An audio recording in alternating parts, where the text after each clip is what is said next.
Hello friends, welcome to জেয়ার্স English. আজকে আমি যে ভিডিওটা নিয়ে এসেছি এটি ভীষণ একটা ইম্পর্ট্যান্ট গ্রামার। বহু ছাত্রছাত্রী আমাকে এটা নিয়ে খুব রিকোয়েস্ট করেছে যে interchange of part of speech, আমাদের যে সেন্টেন্সের মধ্যে যে সমস্ত পার্টস অফ স্পিচ চেঞ্জ করতে বলে সেগুলো কিভাবে পরিবর্তন করব। অ্যাকচুয়াল এগুলোর নিয়ম খুবই রেয়ার, এটা বিভিন্ন সিচুয়েশান অনুযায়ী করতে হয়। তবে তবুও আমি নাউন থেকে ভার্ব কিভাবে করতে হয় সেটা নিয়ে আমি একটা নূতন নিয়ম, একটা সহজ নিয়ম বের করেছি। সেই নিয়মটাকে ফলো করলে কিন্তু তোমরা অনেকটা বেশি উপকার পাবে এবং অনেক এরকম কোয়েশ্চেন সলভ করতে পারবে। তবে ভিডিওটিকে কিন্তু প্রথম থেকে শেষ পর্যন্ত ভালোভাবে মনোযোগ সহকারে দেখতে হবে, তবেই কিন্তু তুমি এই নাউন থেকে ভার্ব এটা একটা কঠিন গ্রামার করতে পারবে। তবে তার আগে বলবো, যারা আমার চ্যানেল নতুন আসছো, জেআরস ইংলিশকে সাবস্ক্রাইব করো, আমার সঙ্গে থাকো, পাশে থাকো, দেখতে থাকো জেআরস ইংলিশ। দেখো, interchange of parts of speech, এটা আমরা সেন্টেন্সের মধ্যে নাউন থেকে ভার্ব কিভাবে আমরা করব তার নিয়মটা আমি আজকে তোমাদের দেবো, এবং সেই নিয়মটাকে তুমি ভালো করে দেখো কিভাবে আমি এই পার্টস অফ স্পিচটার পরিবর্তন করছি, কোন নিয়মটাকে ফলো করছি, কিভাবে করছি সেটাকে কিন্তু লক্ষ্য রাখতে হবে। একদম মনোযোগ সহকারে দেখো। প্রশ্ন আমাদের কীরকম থাকবে, সেই প্রশ্ন থেকে আমরা কিভাবে চেঞ্জ করব সেটা আজকে কিন্তু খুব সহজ করে আমি লিখে দেখাবো তোমাদেরকে। খুব সহজ করেই এই এটা গ্রামারটা তোমরা শিখে যাবে খুব সহজেই। তবে ভিডিওটাকে বারবার বলছি, মনোযোগ সহকারে শেষ পর্যন্ত দেখো। এবং প্রশ্ন দেখো কিভাবে আসবে। প্রথমে তোমাদের প্রশ্ন যেটা আসবে সেই প্রশ্নের সাবজেক্ট থাকবে, তারপরে অক্সিলারি ভার্ব থাকবে, বি ভার্ব বা হ্যাভ ভার্ব, অথবা মেন ভার্বও থাকতে পারে, এবং তারপরে একটা ডিটারমিনার বা আর্টিকেল থাকবে, এবং তারপরে যখন দেখবে অ্যাডজেক্টিভ একটা আছে, এবং তারপরে একটা নাউন থাকবে, এবং তারপরে অফ যোগ করে আবার একটা নাউন অথবা বাক্যের অংশ, তবে নাউনই থাকবে বেশিরভাগ সময়। তো এইরকম যখন সেন্টেন্সের কনস্ট্রাকশন হবে, যে সাবজেক্ট, অক্সিলারি ভার্ব, তারপরে আর্টিকেল, তারপরে একটা অ্যাডজেক্টিভ, নাউন, তারপরে অফ দিকে আবার একটা নাউন বা বাকি অংশ যেটা আছে সেটা যখন আমি পাবো, এখানে দেখো এই যে নাউনের জায়গাটা, অ্যাডজেক্টিভের পরে নাউন, এই নাউনটাকে কিন্তু পরিবর্তন করে ভার্ব করতে হবে।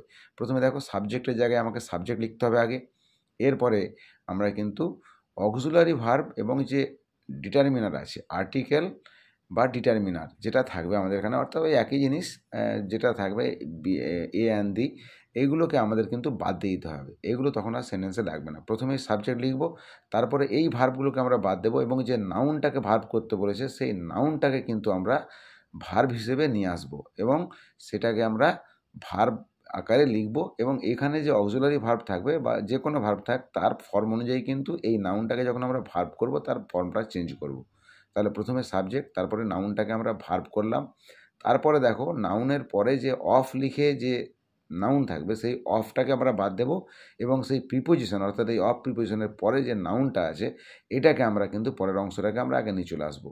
আনার পরে তাহলে মেন নাউনটা আমরা দেখো প্রথমে সাবজেক্ট, তারপরে নাউনটাকে ভার্ব করলাম, তারপরে অফটাকে বাদ দিলাম, তারপরে যে নাউন আছে সেটাকে আগে নিয়ে এলাম, এবং তারপরে যে অ্যাডজেক্টিভটা আছে দেখতে পাচ্ছ, এই অ্যাডজেক্টিভ যে এখানে আছে এই অ্যাডজেক্টিভটাকে কিন্তু আমরা শেষে লিখব, এবং সেটাকে অ্যাডভার্ব করে লিখব।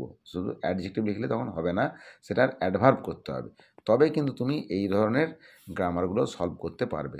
তাহলে দেখো, প্রথমে সাবজেক্ট, তারপরে অক্সিলারি ভার্ব, ডিটারমিনার, আর্টিকেল যা থাকবে সেগুলো বাদ দিলাম, তারপরে নাউন যেটাকে চেঞ্জ করবে, যার নিচে আন্ডারলাইন করা থাকবে সেটাকে আমরা ভার্ব ফর্ম করব, তারপরে যে প্রিপোজিশন থাকবে সেটাকে বাদ দিয়ে তার নাউনটাকে তারপরে লিখব, এবং তারপরে যে অ্যাডজেক্টিভটা থাকবে সেটা আমরা অ্যাডভার্ব করব। দেখো, উদাহরণ দেখলেই বুঝতে পারবে একদম। দেখো, প্রথমে Wordsworth was a close observer of nature. Wordsworth ছিলেন প্রকৃতির একজন খুব কাছ থেকে একজন পর্যবেক্ষক, খুব কাছের পর্যবেক্ষক, কাছ থেকে পর্যবেক্ষণ করেছিলেন। তার মানে ওয়ার্ডসওয়ার্থ আমাদের এটা সাবজেক্ট, তার মানে আমরা সাবজেক্ট অনুযায়ী প্রথমে সাবজেক্টটাকে লিখব, যে ওয়ার্ডসওয়ার্থ এটা আমাদের সাবজেক্ট হয়ে গেল। এরপরে আমি বলেছিলাম যে দেখো, ওয়াজ আছে বিভার্ব, এবং তার সঙ্গে আছে এ অর্থাৎ ডিটারমিনার, এটা কিন্তু আমার বাদ চলে যাবে। এরপরে দেখো আন্ডারলাইন করা আছে অবজারভার। এই যে অবজারভার, ওয়ার্ডসওয়ার্থ সাবজেক্ট লেখার পরে ইংরেজিতে ভার্ব আনতে হবে, তাহলে একটা ভার্ব আমরা কেটে দিয়েছি, তাহলে ওই নাউনটাকে আমাকে ভার্ব করতে হবে, তবে সেন্টেন্স কনস্ট্রাকশন হবে। এই অবজারভার এর কিন্তু ভার্ব হলো অবজার্ভ, যেহেতু এটা পাস্ট টেন্সে আছে, ওয়াজ ছিল পাস্ট টেন্সে, তাই অবজার্ভের আমরা পাস্ট টেন্স করবো অবজার্ভড, অর্থাৎ অবজারভারের ভার্ব হবে অবজার্ভ, এবং তার পাস্ট টেন্স অবজার্ভ, তাহলে ওয়ার্ডসওয়ার্থ অবজার্ভড। এরপরে দেখো, অফটাকে আমরা বলেছিলাম বাদ দিতে, তো আমরা প্রিপোজিশনের এই অফটাকে আমরা বাদ দেবো এবং প্রিপোজিশনের পরে যে নেচার আছে দেখো নাউন, এই নাউনটাকে কিন্তু আমরা অবজার্ভের পরে নিয়ে আসবো। অর্থাৎ ওয়ার্ডসওয়ার্থ অবজার্ভ নেচার। এবার এই যে ক্লোজ অ্যাডজেক্টিভ আছে, এই অ্যাডজেক্টিভটাকে আমরা শেষে লিখবো অ্যাডভার্ব রূপে, অর্থাৎ এটার ক্লোজের অ্যাডভার্ব হবে ক্লোজলি। তাহলে উত্তর হয়ে যাবে আমাদের ওয়ার্ডসওয়ার্থ অবজার্ভড নেচার। এরপরে এই ক্লোজটাকে আমরা শেষে লিখবো অ্যাডভার্ব আকারে ক্লোজলি। অর্থাৎ আমাদের এই সেন্টেন্সটার কনস্ট্রাকশন কিন্তু হয়ে গেল, নাউনটাকে আমরা চেঞ্জ করলাম। অর্থাৎ ওয়ার্ডসওয়ার্থ পর্যবেক্ষণ করেছিলেন প্রকৃতিকে খুব কাছ থেকে। একই জিনিস, শুধু অবজারভার যে নাউন ছিল সেটাকে আমরা ভার্ব আকারে লিখলাম এবং এখানে যে অক্সিলারি ভার্ব ছিল এবং ডিটারমিনার ছিল সেটাকে আমরা বাদ দিয়ে দিয়েছি এবং যে অ্যাডজেক্টিভ ছিল সেটাকে শেষে আমরা এলওয়াই যোগ করে অ্যাডভার্ব করেছি। আর অফের পরে এই যে অফের পরে নেচার, এটা নাও থাকতে পারে বিভিন্ন সেন্টেন্সে, হয়তো ওয়ার্ডসওয়ার্থ ওয়াজ আ ক্লোজ অবজারভার এটা হতে পারে, তখন কিন্তু আমার ওই নাউনের দিকে আর তাকানোর দরকার হবে না। পরের উদাহরণ দেখো, পরের উদাহরণে কিন্তু তোমরা আরও বুঝতে পারবে। লীলা ওয়াজ আ ট্রু সাপোর্টার অফ সিদ্ধা। এই যে সাপোর্টার, এটা হলো নাউন, সমর্থক। এখান থেকে কিন্তু সমর্থন করা তৈরি করতে হবে, অর্থাৎ সাপোর্টারের থেকে সাপোর্ট করতে হবে। এবারে দেখো নিয়ম অনুযায়ী সাবজেক্টের পরে সাবজেক্টের সাথে সাবজেক্ট হবে, তাহলে আমরা আগে লীলা লিখে দিলাম। এরপরে ওয়াজ এই যে ভার্ব এবং ডিটারমিনার এটাকে আমরা বাদ দিলাম। সাপোর্টার, এটার কিন্তু ভার্ব হলো সাপোর্ট, যেহেতু পাস্ট টেন্সে আছে তাই সাপোর্টটাকে আমরা কি করব, লীলার পরে ভার্বটাকে লিখতেই হবে। তো নাউনটাকে আমরা যখন ভার্ব করছি তখন সাপোর্টেড করলাম, লীলা সাপোর্টেড। এরপরে কি দেখো অফটাকে বাদ দিতে বলেছি এবং প্রিপোজিশনের পরের অংশটা যে নাউন আছে সেটাকে আগে আনতে বলেছি। তাহলে লীলা সাপোর্টেড সিদ্ধা, আগে সিদ্ধাকে নিয়ে এলাম এবং তারপরে দেখো ট্রু আছে, এটাকে আমরা অ্যাডভার্ব করে দেবো যেহেতু এটা অ্যাডজেক্টিভ। তাহলে ট্রুটাকে আমরা করব অ্যাডভার্ব, অর্থাৎ ট্রুলি। তাহলে লীলা সাপোর্টেড সিদ্ধা ট্রুলি, লীলা কিন্তু সত্যিকারের সিদ্ধাকে সাপোর্ট করেছিল। আর এখানেও কিন্তু একই মানে, লীলা ওয়াজ আ ট্রু সাপোর্টার অফ সিদ্ধা, সিদ্ধার আসল সমর্থক ছিল, একই মানে। He gave a quick reply, এখানে কিন্তু দেখো অফ লিখে নাউন নেই, তাহলে আমার এখানে রিপ্লাইটার নিচে আন্ডারলাইন করা আছে, মানে এটাকে আমাকে ভার্ব করতে হবে। রিপ্লাইয়ের ভার্ব হলো রিপ্লাই, তাহলে প্রথমে সাবজেক্টও সরাসরি সাবজেক্ট হি, গেভ আছে গেভ ভার্ব, এটাকে আমাকে বাদ দিতে হবে কারণ আমাকে রিপ্লাইটাকে ভার্ব করতে হবে। তাই গেভ এবং এড যে ডিটারমিনার এই দুটোই কিন্তু বাদ চলে যাবে। রিপ্লাইয়ের যেহেতু গেভটা পাস্ট টেন্সে ছিল তাই রিপ্লাইটাকে আমরা পাস্ট টেন্সে করব। তাহলে হি, রিপ্লাইয়ের পাস্ট টেন্স রিপ্লাইড, তাহলে হি রিপ্লাইড। এবং তারপরে দেখো অ্যাডজেক্টিভ কুইক আছে, আমাদের নিয়ম অনুযায়ী কুইকটাকে আমরা বলেছিলাম যে অ্যাডভার্ব করতে হবে, তাহলে হি রিপ্লাইড কুইকলি একসঙ্গে যোগ করে দিলাম। তাহলে আনসার হয়ে গেল সে দিয়েছিল একটা দ্রুত উত্তর, তার মানে সে উত্তর দিয়েছিল তাড়াতাড়ি, একই মানে। এরপরে আরও একটা উদাহরণ দেখো, mister Roy had a great confusion. Mister রয়ের ছিল একটা বিশাল কনফিউশন। এই কনফিউশনের কিন্তু ভার্ব হলো কনফিউজ, এই কনফিউজটাকে আমাকে কনফিউজড করতে হবে, অর্থাৎ বিড়ম্বনা। এই যে বিড়ম্বনা তার ছিল একটা, এই হ্যাড দেখো পাস্ট টেন্সে আছে, তাহলে হ্যাডও বাদ চলে গেল, বাদ চলে গেল। কনফিউশনের ভার্ব হলো কনফিউজ থেকে কনফিউজড করতে হলো, তাহলে ভার্বের জায়গায় সাবজেক্টের জায়গায় সাবজেক্ট, নাউনটাকে আমরা ভার্ব করলাম কনফিউজড। তারপরে গ্রেট যেহেতু অ্যাডজেক্টিভ ছিল এটাকে আমরা বলেছিলাম শেষে অ্যাডভার্ব করতে হবে গ্রেটলি, তাহলে মিস্টার রয় কনফিউজড গ্রেটলি। এবারে দেখো যদি কোনো সেন্টেন্সে নেগেটিভ থাকে তখন আমরা কি করব, এই দেখো ফাইটারের নিচে আন্ডারলাইন করা আছে, তার মানে এটা নাউন আছে, এটাকে তোমাকে ভার্ব করতে হবে। তাহলে সাবজেক্টের জায়গায় সাবজেক্ট হি, ইজ তোমার বাদ চলে গেল, নট এবং এই সবগুলোকে আমাকে বাদ দিয়ে দিতে হবে।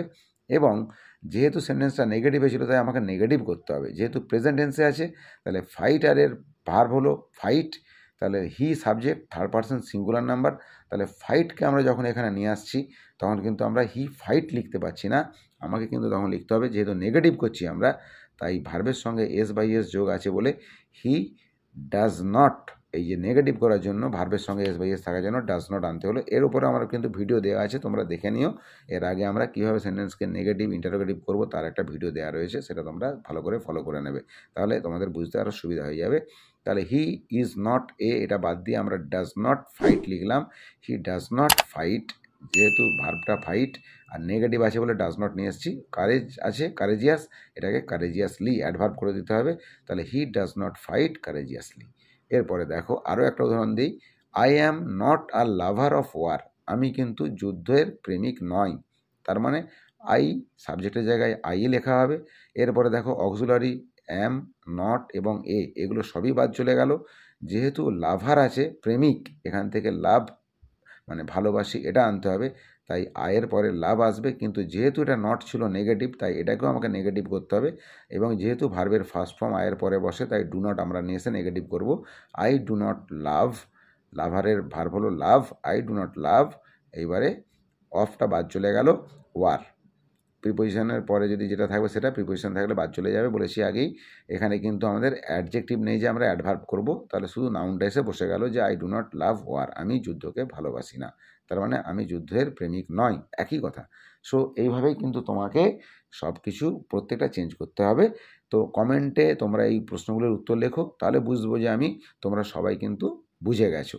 হি ওয়াজ আ বিউটিফুল সিঙ্গার, এই যে সিঙ্গার, সিঙ্গারটা নাউন আছে, এটাকে ভার্ব করতে হবে। প্লেয়ার্স আছে, প্লেয়ার্স থেকে প্লেটা ভার্ব করতে হবে। She is not efficient organizer, organizer থেকে অর্গানাইজ ভার্ব করতে হবে। Rabindranath is a great writer, এই যে রাইটার আছে, রাইটার থেকে রাইট করতে হবে, অর্থাৎ ভার্ব, এগুলো সব নাউন দেওয়া আছে, নাউনের নিচে আন্ডারলাইন করা আছে। ক্রিয়েটার, সৃষ্টিকারী, এটার থেকে তোমাকে কিন্তু ক্রিয়েট, সৃষ্টি করা করতে হবে। সো এইভাবে তোমাকে কিন্তু চেঞ্জ করতে হবে এবং ওই নিয়মটাকে ফলো করে করবে, সবগুলোই করতে পারবে। সো এইভাবে তোমরা কিন্তু এই গ্রামার সলিউশন আনতে পারো, এই গ্রামারটাকে সলভ করতে পারো। এরকম আমি আরও ভিডিও নিয়ে আসবো এবং ইন্টারচেঞ্জ অফ পার্টস অফ স্পিচের আমি পরপর ভিডিও দিতে থাকবো, তোমরা দেখতে থাকো জেআরস ইংলিশ। যারা নতুন আসছো আরও একবার বলবো, সাবস্ক্রাইব জেআরস ইংলিশ। অবশ্যই ভিডিওটা ভালো লাগলে লাইক করবে প্লিজ, এবং শেয়ার করে বন্ধুদের মধ্যে, যাতে সকলে জানতে পারে। কমেন্ট করে জানাবে কেমন লাগলো। তো তোমরা দেখতে থাকো জেআরস ইংলিশ, এবং কমেন্টে অবশ্যই উত্তরগুলো কিন্তু তোমরা লিখবে, আমি অবশ্যই আমি দেখবো এবং কমেন্ট করে জানাবো কেমন হয়েছে। সো দেখতে থাকো জেআরস ইংলিশ। আপাতত এই পর্যন্ত, take care and good bye.